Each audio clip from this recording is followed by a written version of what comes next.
to hear today a victory testimony from a warrior who has dedicated her life for the Father's cause through the Son of God.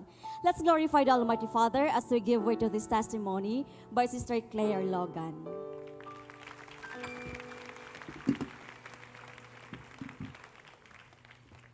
Praise the Father. I thank the Father Almighty for the privilege to speak and share my life's testimony and how grace and mercy and divine love led me here in the kingdom.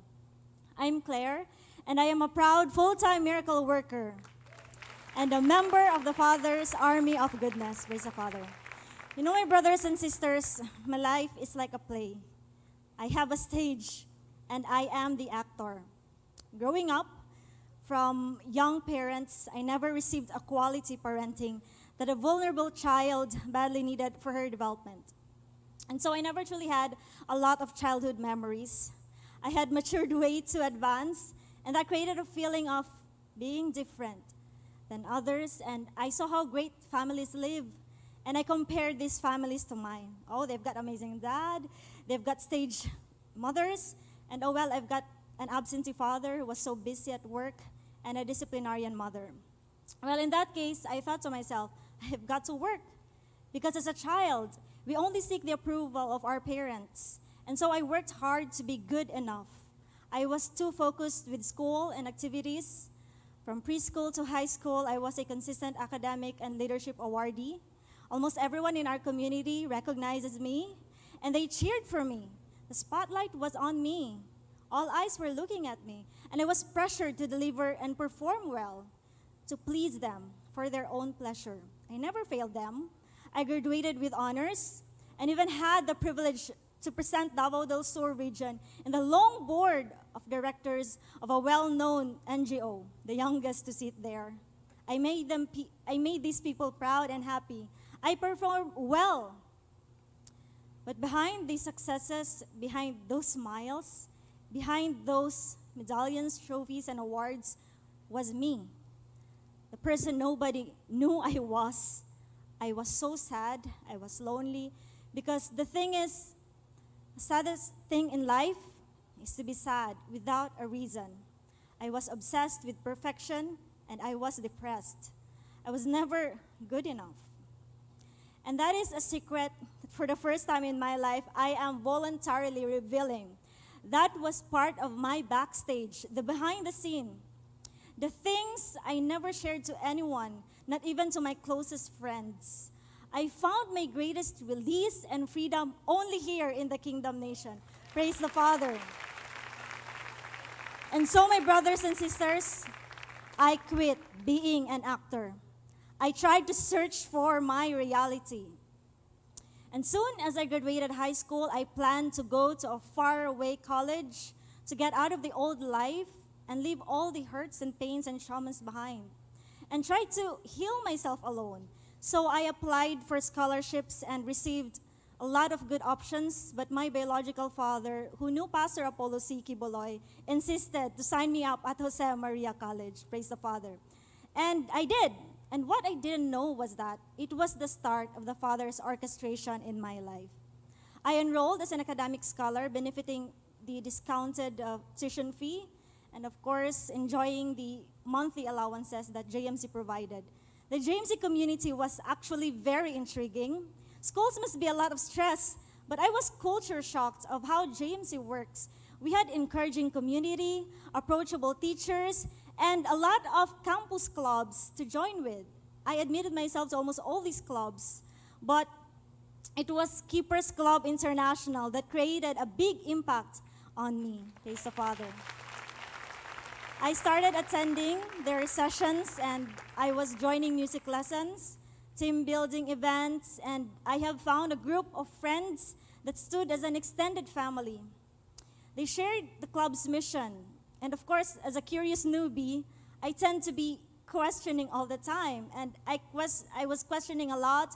And so I've come to learn more about Pastor, praise the Father. Soon I was invited on his programs, Give Us This Day and Thanksgiving Worship Presentation. It was shocking to discover that after listening to Pastor, I realized that my instincts were true. That yes, being sad is logical. that depression is real, that there was a hole deep in my heart which no earthly thing can fill, that what I had been looking for is a spiritual life. Praise the Father. And this knowledge, my brothers and sisters, set me free.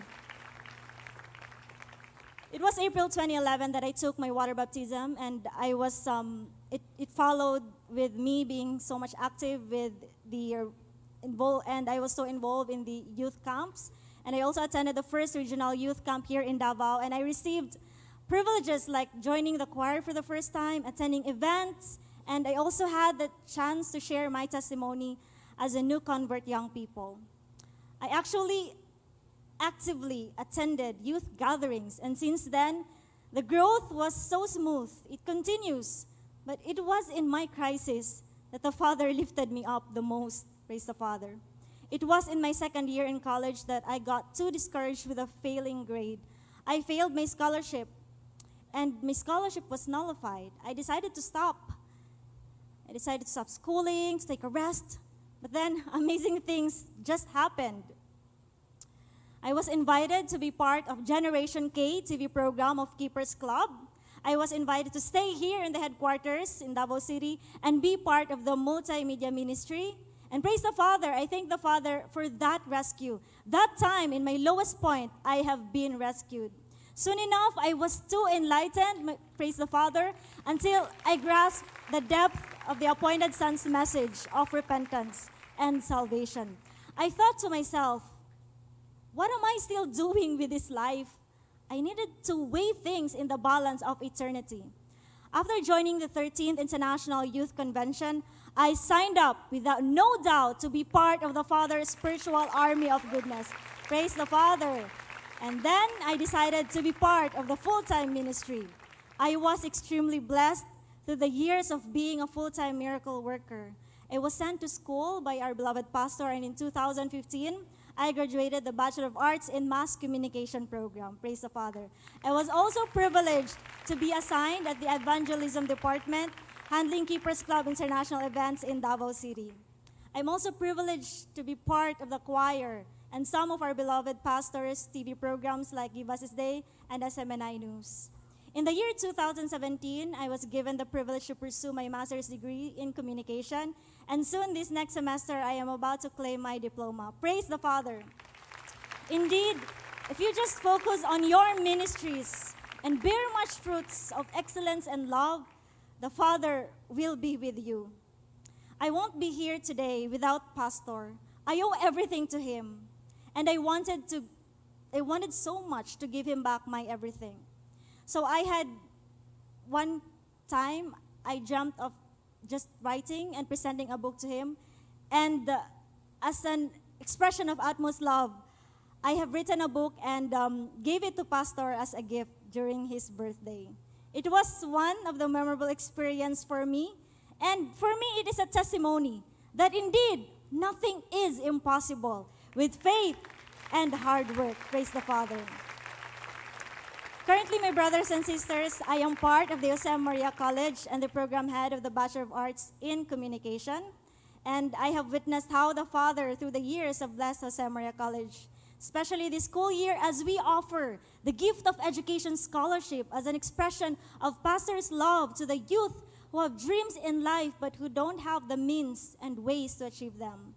And the establishment of Central District Davao KLC also paved way for another ministry.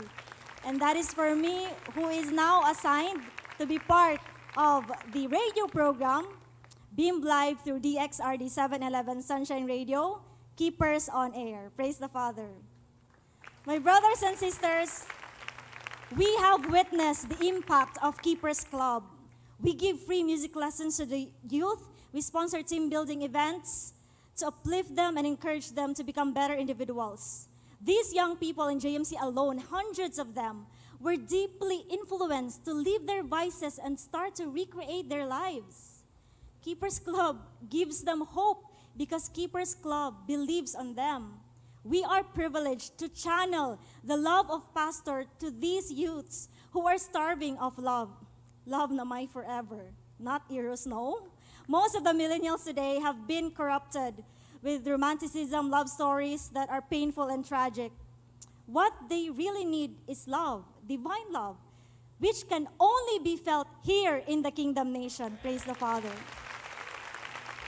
Our generation today is deeply shaken with different kinds of addiction, drugs, vices, internet addiction. Please include sadness addiction or plainly depression. One more thing, the sense of victimhood and the thinking that you are never enough. These young people today found refuge as they are being reached out by the Keepers Club. Through keepers like me, they too can find their freedom as one day they will come to meet the appointed Son. Praise the Father. My brothers and sisters, I couldn't thank the Father enough, not just for the good times, but also for the countless times of edification and guidance. Fire has been a good friend. Fire has been a privilege to be part of the Son's fellowship of suffering. And so I will never tire praising His name. Praise the Father. In behalf of the millions of sons and daughters, I am just one whose life has been changed from nothing to something that can only be used solely for the Father's ministry alone. My life will never be enough to repay the goodness that Pastor has given me. He is the truth. He is the way and He is the life. He is the second coming. The kingdom has now come and the Father's will is now being done. Now is the time to weigh things in the balance of eternity. Thank you so much, Pastor, more than words can tell. Thank you, Pastor, for this new life. We will never trade and sell. You are one King. Thy will be done. I will serve you and be loyal until my life is gone. In my ignorance, I prayed for death to come, but today, a new me. This is a new me, and I have overcome. My life now has a purpose. And as I celebrated my birthday yesterday, I was reminded actually of two relative things, time and life. When my biological father died in the year 2013, I was forced to face the reality of life, that death is not something that we can escape for. It is really inevitable. His death was too tragic. He was shot to death, being wrongfully identified as someone associated with illegal drug trade. Worse, he was broadcasted in the news because of his high post in a government agency. Our family was a victim of murder and fake news. And so my family had to deal with all the struggles and pain. Months later, my grandmother passed away due to brain cancer. This was my closest experience with death. It was painful, but it was liberating. In those moments of loss, the Almighty Father has touched me deeply, and He has filled me up. He washed away all my fears and stayed with me through it all. Because of what I had been through, I realized that life is but one chance. We only have one way ticket to eternity, and it's our freedom of choice which will lead us to either life in heaven or life in destruction. One life, one chance. Knowing this, I was reaffirmed that deciding to be a full-time miracle worker is the best decision I made. And to finally proclaim, Father, not my will, but your will be done in my life. My heart is fixed and my mind is made up. Praise the Father. With all these victories, I give back all the praises, honor, glory, and thanksgiving to the Almighty Father, our Lord and King Jesus Christ, the Creator of all, through His appointed Son, our beloved Pastor, Pastor Apollo C. Below. Amen, praise the Father. Isa pang palakpak para sa ating buhay naman, mga kapatid. As the Son says, in following the Almighty Father, a conscious decision